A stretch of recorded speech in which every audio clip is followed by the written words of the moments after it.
Hi viewers, இன்னைக்கு நம்ம பார்க்க போகிற ரெசிபி வாழைப்பூ பொரியல் எப்படி செய்கிறதுன்னு பார்க்கலாம். தேவையான பொருள் வரமிளகாய், கருவேப்பிலை, தேங்காய், பெரிய வெங்காயம் 2 பொடிசாக கட் பண்ணி வச்சுருக்கேன். வாழைப்பூ க்ளீன் பண்ணி வச்சுருக்கேன். அவ்வளோதான் தேவையான பொருள். ரொம்ப ரொம்ப சிம்பிளான ரெசிபி. எப்படி செய்கிறதுன்னு வாங்க பார்க்கலாம்.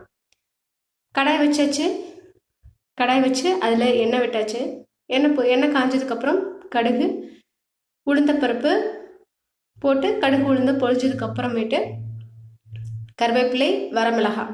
ஸோ இது நீங்கள் வாழைப்பூ முத நாளே இப்போ ஆஃபீஸ் போகிறவங்களாம் க்ளீன் பண்ணி வச்சுட்டிங்கன்னா உங்களுக்கு அடுத்த நாள் மார்னிங் ரொம்ப ஈஸியாக ப்ரிப்பேர் பண்ணக்கூடிய ஒரு ரெசிபி இது.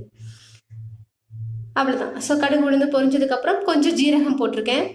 ஸோ ஜீரகம் போட்டு எல்லாமே பொரிஞ்சதுக்கப்புறம் கருவேப்பிலை, வரமிளகாய் போட்டு நல்லா ஒரு பேசுனதுக்கு அப்புறமேட்டு நம்ம கட் பண்ணி வச்சுருக்கிற வெங்காயத்தை போட்டு வதக்க வேண்டியதான். ஸோ இது ரொம்ப ஈஸியாக ரொம்ப குயிக்காக நீங்கள் செய்யக்கூடிய ரெசிபி.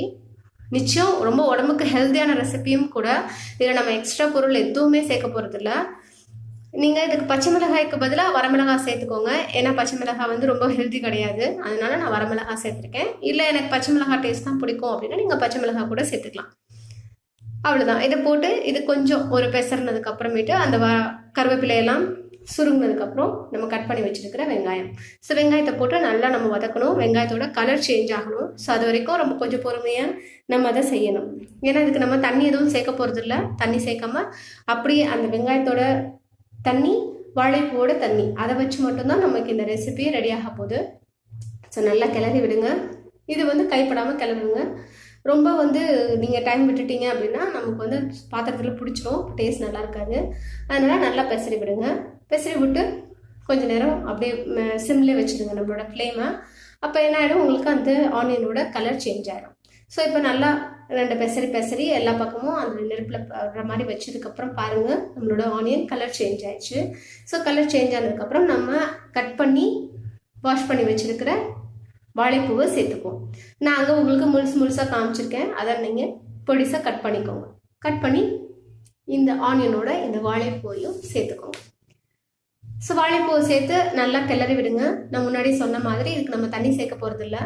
சப்போஸ் நீங்கள் வந்து வாழைப்பூ வந்து உங்களுக்கு வேகாது, இல்லை வேகலை அப்படின்னா நீங்கள் கொஞ்சமாக தண்ணி எடுத்து தெளிச்சுக்கோங்க. தண்ணியை தெளிச்சுட்டு மூடி வச்சுருங்க. நீங்கள் மூடி வச்சாலே போதும். அந்த ஆனியன், அந்த வாழைப்பூ கொடுக்குற தண்ணியே இந்த பொரியலுக்கு போதுமான தண்ணியாக இருக்கும். அதனால் தண்ணி ஊற்றாதீங்க. தண்ணி ஊற்றுனீங்கன்னா அந்த வாழைப்பூவோட டேஸ்ட் அந்த செவன் ஆகிடும். ஓகேங்களா? அதனால் ரொம்ப கவனமாக அதை செய்யுங்க. இது நீங்கள் தண்ணியும் விடலை அப்படிங்கிறதுனால நீங்கள் வந்து கிளறிக்கிட்டே இருக்கணும். இப்போ நான் தேவையான அளவு உப்பு போட்டிருக்கேன். இதுக்கு நம்ம தண்ணி விட போகிறது இல்லை அப்படிங்கிறனால நான் நைஸ் உப்பு சேர்த்துருக்கேன். ஸோ தூள் உப்பு சேர்த்துருக்கேன். நீங்கள் கல்லுப்பு சேர்த்துக்கலாம். தண்ணி தெளிக்கிற மாதிரி இருந்தால் கல்லுப்பு சேர்த்துக்கலாம். நான் கல்லுப்பை தான் பொடிச்சு தூள் உப்பு வச்சுருக்கேன். நான் வந்து கடையில் சால்ட் வாங்குறது இல்லை. நான் நிறைய வீடியோஸில் சொல்லிட்டு இருக்க மாதிரி நான் கல்லுப்பையே மிக்சியில் அரைச்சி தூளுப்பை ரெடி பண்ணி வீட்டிலே வச்சுப்பேன். ஸோ அந்த தூளுப்பு தான் நான் இப்போ யூஸ் பண்ணியிருக்கேன்.